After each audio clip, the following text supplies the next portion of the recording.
Have you ever gotten that feeling like, when you're just bombarded with information and Yeah. you're trying to sift through it all Right. and find those little like nuggets of wisdom and you want to kind of like step back from it all and really understand like the why? Absolutely. That's what we're going to try to do today. I love it. We're going to put on our philosopher hats and dive deep. That's right. It's about going beyond just the surface level. Yeah. It's about really grappling with these ideas, questioning our own assumptions, and striving for that deeper understanding. And then deeper wisdom. Yeah. And the source material we have today, I think, really lends itself to this kind of like philosophical exercise. It does. Yeah. You're talking about the entry on Korean Buddhism from the Stanford Encyclopedia of Philosophy. That's right. It's incredibly rich. It is. It is. I don't think our mission here is to become like experts in Korean Buddhism, Right.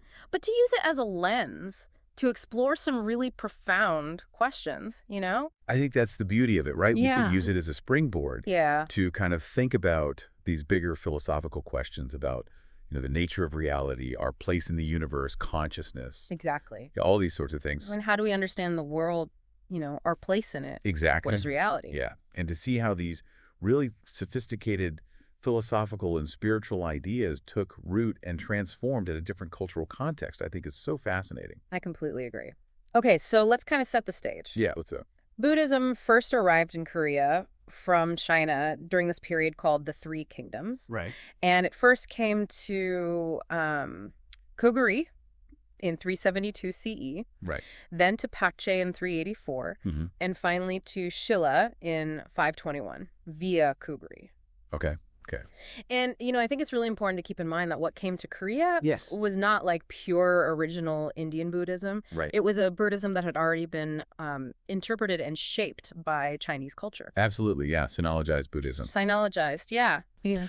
But Korea didn't just copy and paste. Yeah. They took this and then they also infused it with their own experiences, their own perspectives. That's right. They brought their own unique flavor to it. Exactly. And I think what's so interesting is how quickly some of these really core Buddhist ideas resonated in Korean culture. Yeah. The Stanford entry points to karma, like the idea of cause and effect. Spiritual cause. Spiritual cause and effect, exactly. Yeah. And there, a few different ways this is expressed in Korean. There's Yingguang Bao, Right. which literally means good causes, good effects. Mm-hmm. And the more direct yi for action and yebao for consequence, the resulting consequence of an action. Right. So every action creates a ripple effect, Big or small. big or small. Right. And this was such a huge shift from, the existing worldview because, before there was this idea that life was governed by these, sort of unpredictable forces or fate. Things outside your control. Outside of your control. Yeah. Yeah. And karma really flipped that on its head. It did, yeah.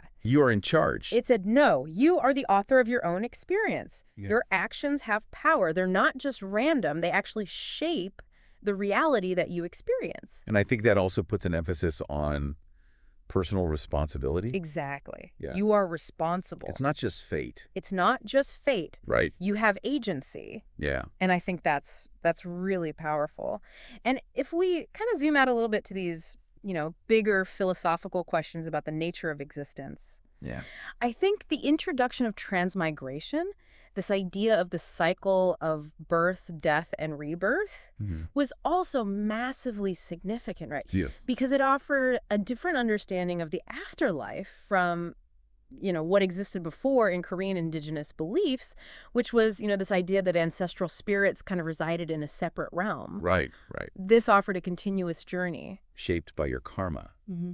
So it kind of provided this whole new framework for thinking about how to live. This ethical framework. Yeah, an ethical framework, exactly. It's so interesting. These weren't just like abstract ideas for individuals. Right. They really quickly became intertwined with the political realities of the time. Absolutely. And one of the concepts that really took hold, especially as the kingdom of Shilla was trying to unify the peninsula, was the concept of the Chakravarti king. Right. So the Chakravarti king is this ideal ruler who rules through, righteousness. Right. Not just force. Not just force. Not just brute force.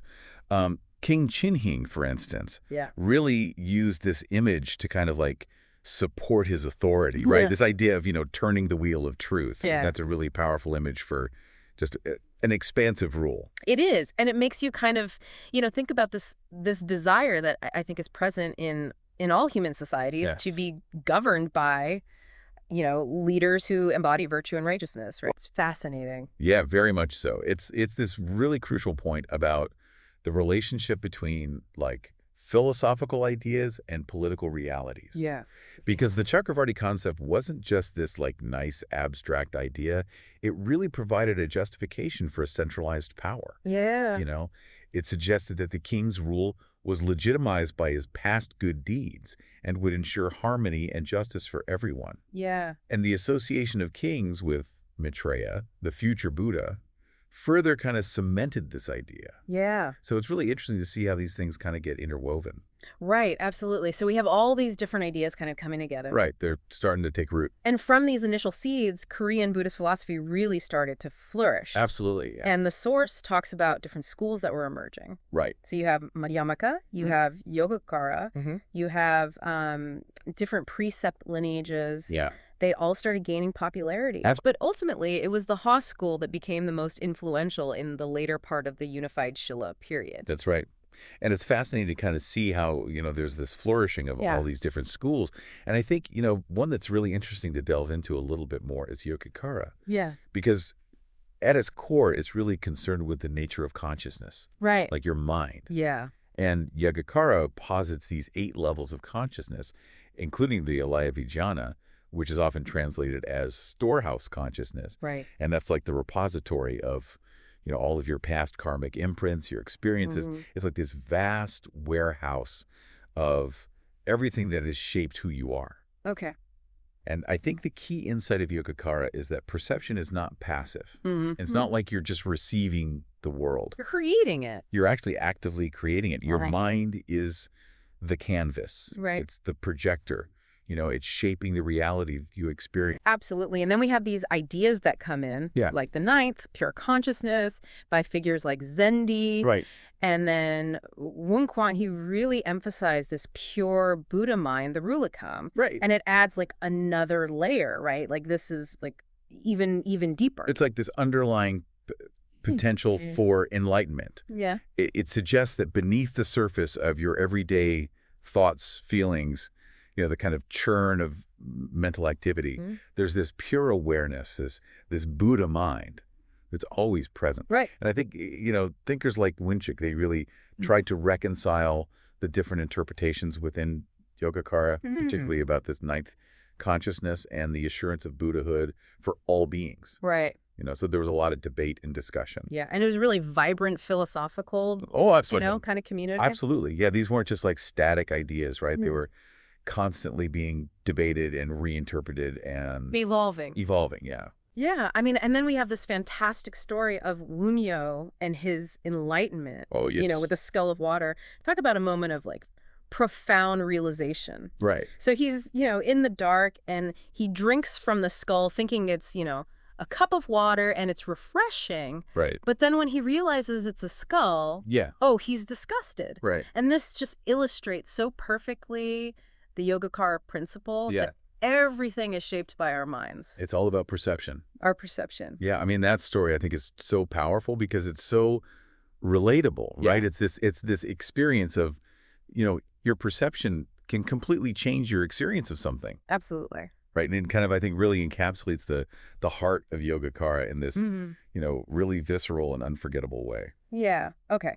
So we have all that happening, and now we come to the rise of the Hajim school. Right.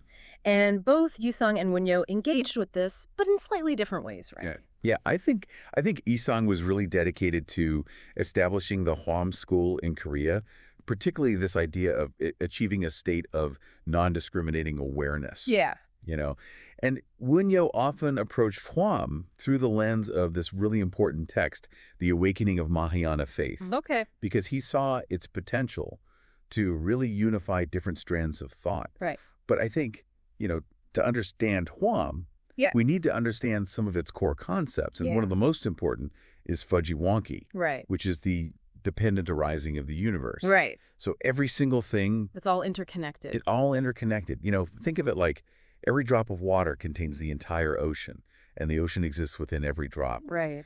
And I think the core insight of Huam for us today Yeah. is this idea of radical interconnectedness. Yeah. Yeah. Your actions don't just impact you, they have this ripple effect throughout the entire universe. Right. And then we have Shinki, Right. which is dependent arising from original nature. Yeah. And this takes it a step further, suggesting that all phenomena, everything that arises, comes from this inherent Buddha nature, this potential for enlightenment That's in each of that us. resides within every mind. Right. And this phrase really captures it. All originates from the mind. The mind is the world's painter. Wow. So it's really highlighting this immense creative power of your own mind to shape your reality. Okay, and Yusung Yeah. created this seal diagram symbolizing the Dharma realm of the one vehicle of the Avatasaka. Right. And it's this intricate, almost like a maze of a poem that's visualized as this complex diagram.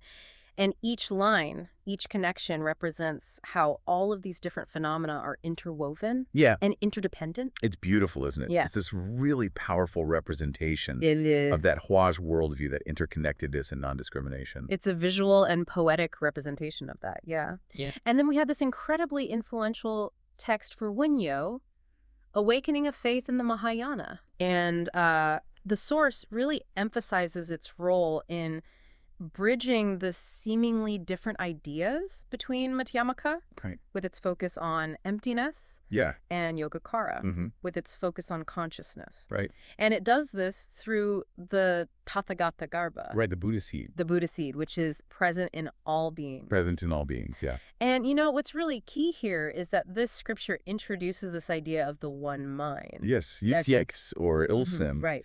And it's this unifying principle that kind of brings these two schools together because it encompasses suchness, which you could think of as that underlying unchanging reality. Right. It's like the blank canvas beneath all the paintings. Yeah, like the ground of being. Right. Ground of being, yeah.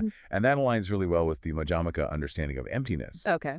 And then it also encompasses this idea of arising and ceasing, which reflects the Yogacara understanding of how consciousness manifests through causes and conditions. So it's like the potential and the actual. Yes, exactly. The potential and the actual. And then Wunyo used this framework of the one mind to try to, wrestle with all of these questions that he had after his deep study of Yogacara, right? Like, is enlightenment possible for everybody? Are all the different schools valid? And what is the nature of the mind? Yeah. And he came to the conclusion that, all beings possess this inherent Buddha nature within the one mind, Okay. and that therefore everyone can achieve enlightenment. It's not something outside of you. It's something that's already present. It's within. Is within. And that became a cornerstone of his own philosophical system. Right. And the paths that he outlined to connect with this inherent Buddha nature were also, really important, right? So practicing the 6 paramitas, Yeah. which are these perfections of, giving, morality, patience, effort, meditation, wisdom, Right. or even just reciting the name of Amitabha Buddha. Right. These are practices that were accessible to everyone, regardless of their, level of education or intellectual capacity. It was really about, I think, creating a path to enlightenment that was open to all. To everyone. Yeah. And from this idea of the one mind Yeah. came Wunyo's brilliant theory of Huajang, Yes. the reconciliation of different Buddhist doctrines. Yeah, it's like this philosophical peacemaking. Yeah, and the source talks about this as a really distinctive aspect of Korean Buddhism. Absolutely, yeah. And what's really insightful about it is Yeah. that it recognizes that language itself is limited. Yes. Yeah. Which is a key point that comes from the Madhyamaka school, right? Right. That language, is a tool, Yeah. but it can't fully encapsulate ultimate reality. Right. And he drew on the famous parable, from the Lotus Sutra of the blind man and the elephant to kind of illustrate this point. Yeah, everyone's kind of grasping at a different part, but Yeah. nobody's getting the whole... Exactly. So different schools, he was suggesting, are kind of like these blind men, each grasping a part of the elephant, which represents the Buddha's teachings. Right. And I think what Huajang encourages us to do is not get too attached to any one doctrine. Yeah. To kind of zoom out and see that these are all valuable pieces of a larger unified truth. Appreciate the diversity. Yeah, appreciate the diversity of perspectives. Rather than getting bogged down in the differences. Exactly. Yeah. And it's interesting how, the interpretation of Huajang kind of evolved over time. It did, yeah, from a more strict doctrinal unification during the Korea dynasty to this, like, more nuanced understanding of reconciliation Right. in later periods. And today, there are even people who are looking at Wajing as a framework for resolving conflicts Outside of religion. outside of religion, in Yeah. politics and social issues. Yeah. So they got this real kind of potential to be applied in different contexts. So while all of that is happening, all of these different schools are evolving, being reconciled, there's a new form of Buddhism that comes to Korea in the 7th century. That's right. Sun Buddhism. San Buddhism or Zen Buddhism. Or Zen Buddhism, Yeah. which really emphasized direct experience through meditation and the immediate realization of one's own Buddha nature. It was a very direct path. Yeah, yeah. And I think some of the key phrases that really encapsulate Sun are things like ordinary mind is the way. This Yes. idea that enlightenment is not this distant goal. Right. It's right here, it's right now. Yeah. This mind is Buddha. A very direct statement. Yeah.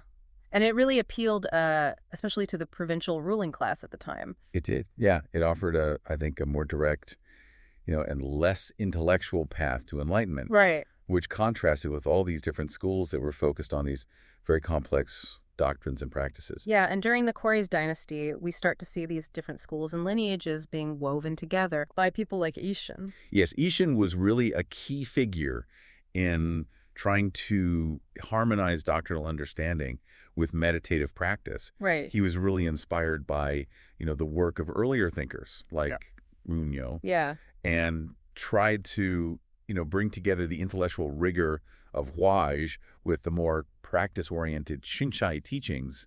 So he even incorporated Munyo's Huazheng principles into his system. Yeah. Yeah. And then there's this incredibly influential figure, Chino, Chino? who really, shaped Korean Seon. Yeah, he focused on reconciling Sun meditation with Wash doctrine. Yeah. And one of the things that he really emphasized was this concept of sudden enlightenment followed by gradual cultivation. Right. So it's not like you suddenly become enlightened and then you're done. Right. You still have to cultivate. There's still a path of cultivation. And he actually developed a very specific method to do this. He did, yeah. He developed Kanwashon practice, Okay. which uses Gongan, sometimes called Kon in Japan, and Watu Watu. Shu, right? Yeah. And these are these, kind of paradoxical questions or statements that are designed to break through your conceptual mind, Okay. And the goal is to really kind of like jolt you into this direct experience of reality, Direct experience of your true nature. of your true nature. And then we get into the Chojin dynasty and things start to shift a little bit. Yeah, things start to shift. Neo-Confucianism is on the rise. Yeah. And there's a lot of criticism coming from Neo-Confucian scholars Yeah. about Buddhist thought and practices. And the criticisms are pretty harsh. They are. Yeah. Yeah. I mean, prominent scholars like Chong Tojun Right? were really questioning, the logical consistency of Buddhist concepts. Like transmigration. Transmigration, karma, Mhm. the relationship between mind and nature. Mm-hmm. And they were contrasting these, with Confucian values, Right. filial piety, social harmony. Yeah. And in response to this, Buddhist monks like Hamshtuktong, they really stepped up to defend their tradition. And they did this in a few ways, right? Yeah. One was to kind of highlight the similarities between Buddhism and Confucianism. The underlying similarities. Yeah, kind of reinterpreting Buddhist concepts to address those Confucian concerns. Right. And also, really emphasizing the shared ethical principles Yeah. between the two. Yeah. And later, in the Chosun dynasty, this effort to find common ground continued. Right. And you see figures like Xingnan Buwu trying to, kind of align Buddhist teachings with Confucian principles. Yeah. And one of the concepts that he used to do this was this idea of one rightness. Okay. It's like this overarching principle that, encompasses both Both traditions. all traditions, yeah. Okay. And then we get to the modern era and Korea's encounter with Western philosophy and Christianity. And that was a huge turning point. Yes. There's a real kind of reckoning for Buddhism in Korea because it really forced this reevaluation of its relevance. In this rapidly changing world. Yeah, Yeah. in a modernizing world. Oh. And one of the big questions that arose was, is Buddhism a religion or a philosophy? Right. How do we understand it? And how do we categorize it? Yeah. Yeah, how do we categorize it within this new Western framework? And, there was also this exploration of its metaphysical dimensions, often influenced by the work of, Japanese thinkers like Inoue and Rie. Yeah. And some really interesting figures emerged during this time. Like Han Yungen. Han Yungen. Yeah. He was really trying to align Buddhist philosophy with modern thought. Right. Yeah. Drawing these parallels between suchness and free will, Yeah. and this idea of two truths, Right. and the concept of egalitarianism. Yeah. So he was really trying to find those points of connection. Yeah. And then we have Paikyongsung. Baek Youngshun, yes. And he was really engaging in these comparative analyses, Yeah. between Buddhism and Christianity, Yeah. really trying to, I think, highlight the unique strengths of Buddhism, Yeah. and its comprehensive nature. And this was also a time of this really strong movement to preserve Korean Buddhist identity. Absolutely. So you have people like Chinamson, Yes. who emphasized how, Koreans actively contributed to the development of Buddhism. They didn't just, receive it. They weren't passive recipients, they were active They shapers. shaped it. Yeah. Yeah. And, he really promoted Wunyo's Hwajang Right. as a kind of uniquely Korean form of unified It Buddhism. was a way of asserting Right. Korean identity within this larger tradition. Yeah. And then coming to more recent times, I think there's this noticeable shift towards individual practice. Yeah, and social engagement. Right. Right. And I think, figures like Baek Youngshung, Mhm. with his establishment of the Order of Great Enlightenment, Right. he was really focused on, promoting individual enlightenment and making Buddhist practices more accessible Mhm. to lay people. Right. More accessible. Yeah. And we also see this rise of what's known as socially engaged Buddhism, Mm. where, these core Buddhist principles of compassion, the interconnectedness of all beings, Right. they're applied to address social and political issues. Yeah. Yeah. So, it's this idea that your practice is not just about you, it's about how you engage with the world. Right. It's about transforming yourself and transforming the world around you. Exactly. Yeah. Okay, so then we have One Buddhism. One Buddhism, Yeah. founded by Sokai-san in the early 20th century. Okay. And this was a really interesting development because it kind of reformulated traditional Buddhist teachings around this central symbol, this one circle form, Irguk-san. Okay. And it really emphasized practical application in daily life. Right. And one of the things that they emphasize are these three practices. Right. So Chungsin Suyam, which is spiritual cultivation, Right. Sari Yungu, which is an inquiry into principle, Right. and Chakok Shwiza, which is right livelihood. Okay. So it's about kind of like integrating these Buddhist principles Into your life. into every aspect of your life. Yeah. Yeah. And then we have Minjung Buddhism, which is really interesting. Buddhism, yeah, it emerged within this broader Minjung movement, which was this social movement in Korea. Yeah. And it's fascinating because they drew on both Buddhist philosophy Right. and Marxist theory Okay. to advocate for social justice Yeah. and the empowerment of the marginalized, the Minjung, which means the masses, Right. the ordinary people. Yeah. And they were really reinterpreting Buddhist concepts like dependent arising and karma, and even ideas from the Pure Land tradition to kind of emphasize this idea of self-reliance, Yeah. And this movement actually evolved into the socially engaged Buddhism that we see today Right. with groups like the Jumtu Society, Yeah. Indra's Net community. Yeah. So it's really interesting to see how these different strands kind of, weave together. Yeah. It's an amazing kind of evolution. It is. Yeah. And the source also makes sure to point out, how women have shaped modern Korean Buddhist philosophy. Absolutely. And I think, thinkers and practitioners like Kim Irep, Right. she really explored this contrast between the great self and the small self. Right. And her understanding of creativity as this path to liberation, Yeah. I think is really powerful. And Dehang, with her emphasis on the unifying power of Hanmam, which is the Korean word for one mind, Right. and her Dwingong practice, which means master, Right. which is this, very simple but profound meditation practice. Yeah.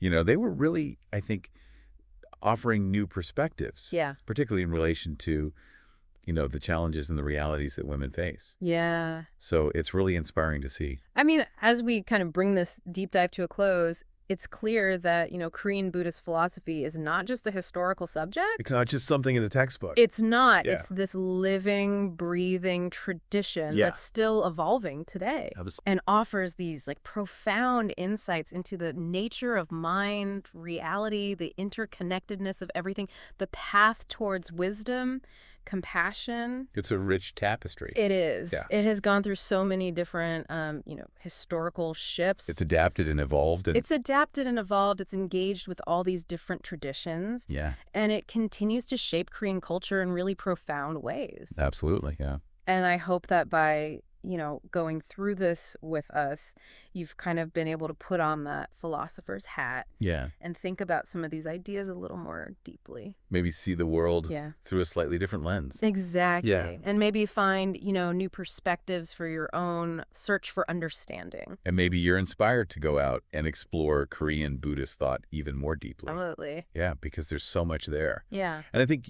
it can provide real guidance as we continue to, wrestle with these big functions of existence. It can.